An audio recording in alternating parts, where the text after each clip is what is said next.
Guys, welcome back to my channel. If you're new here, my name is Rachel. I make videos all about living my life.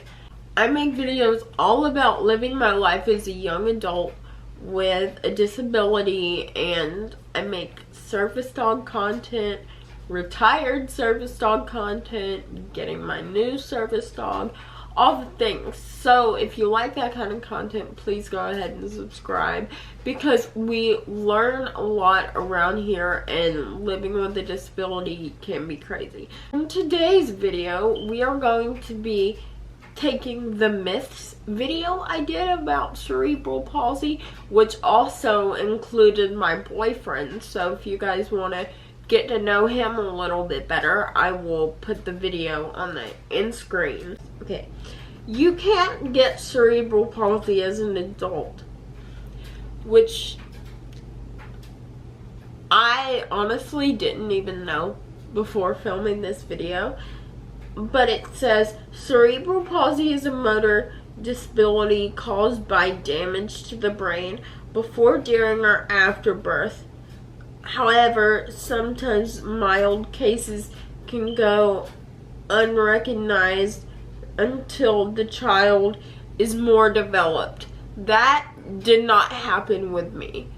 And most of the time, that will not happen. Most of the time, like 9 times out of 10, they'll catch it early. Oh, here is the next fact. Cerebral palsy does not directly affect cognitive function. To go along with that, it says CP is a motor disability, meaning it specifically affects movement. Although 50% of those with cerebral palsy have a cognitive disability, because it's all in where the damage to the brain is, but it's not a direct cause of it necessarily, if that makes sense. So, the next fact: cerebral palsy is not hereditary. This goes back to the video I did with my boyfriend, where we talked about the fact that you cannot pass cerebral palsy down to your children. 5 main types of cerebral palsy. The first one is spastic, characterized by stiff movements caused by damage to the motor cortex, and uncontrollable movements. Have dyskinetic, which is characterized by uncontrollable movements caused by damage to the basal ganglia. It's a part of the brain. I'm not a doctor, y'all. Y'all are gonna have to put up with me, okay? The next type of CP, ataxic, characterized by poor balance and coordination caused by damage to the cerebrum. And then mixed is when you have 2 or more types, which I know I have spastic.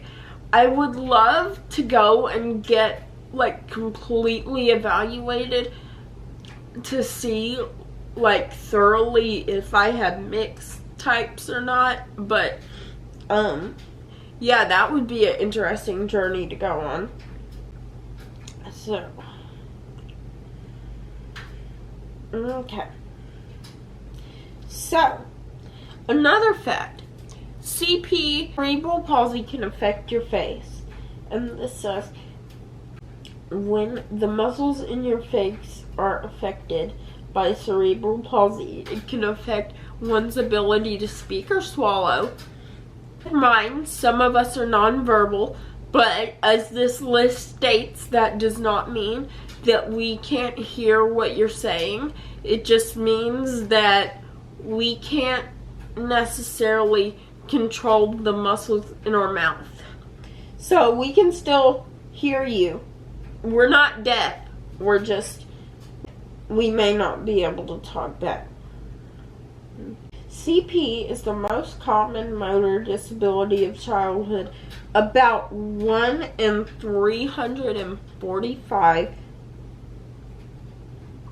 children have been identified with CP, according to the CDC. So, that's interesting. It's the most common. I knew that. That I already knew. And, like, so some of these I already knew, and some I'm learning. Most. Okay. Next fact. About 75 to 85% of children with CP have spastic, which means that their muscles are stiff, results in movements can be awkward. I am one of those people with spastic cerebral palsy. Ding, ding, ding. Here you go. I'm right here. Yeah. And so that apparently occurs in 75 to 85% of us, which I didn't know until researching that today. Over half, about 50 to 60% of children with cerebral palsy can walk independently. That does not mean that they don't get tired or that they aren't partial, part-time wheelchair users. My friend Peyton uses her wheelchair when she goes on big trips and stuff. But just because someone with cerebral palsy can walk, I also want to point this out, doesn't mean that they're not still struggling, because even if you can walk and you have CP, it still takes a lot out of you. But that is interesting. So, next fact. Many children with cerebral palsy have additional conditions or diseases called known as co-occurring conditions. For example, about 4 in 10 of us have epilepsy, which I don't, but I do suffer with seizures. And the next example is about 1 in 10 of us have autism spectrum disorder. So that's interesting. I did not know that until today.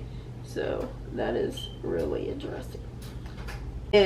Most cerebral palsy is caused by damage that happens before, during birth. This is called congenital CP.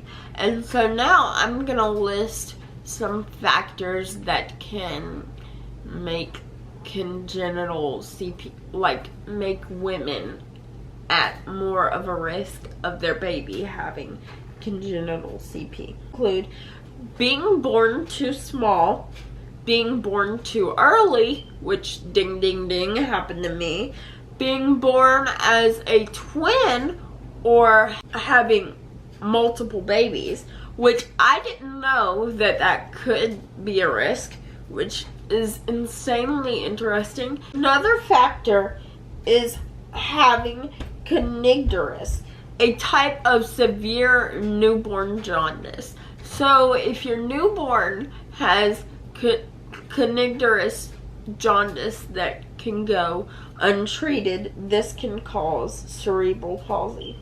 So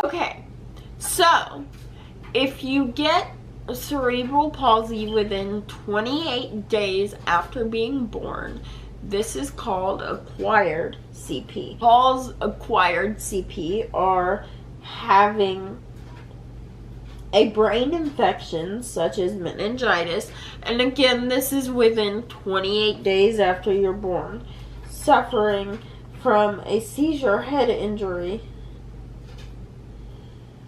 And the next fact is the specific cause of CP in most children is unknown. The last fact, CP is typically diagnosed within the first or second year after a child's birth.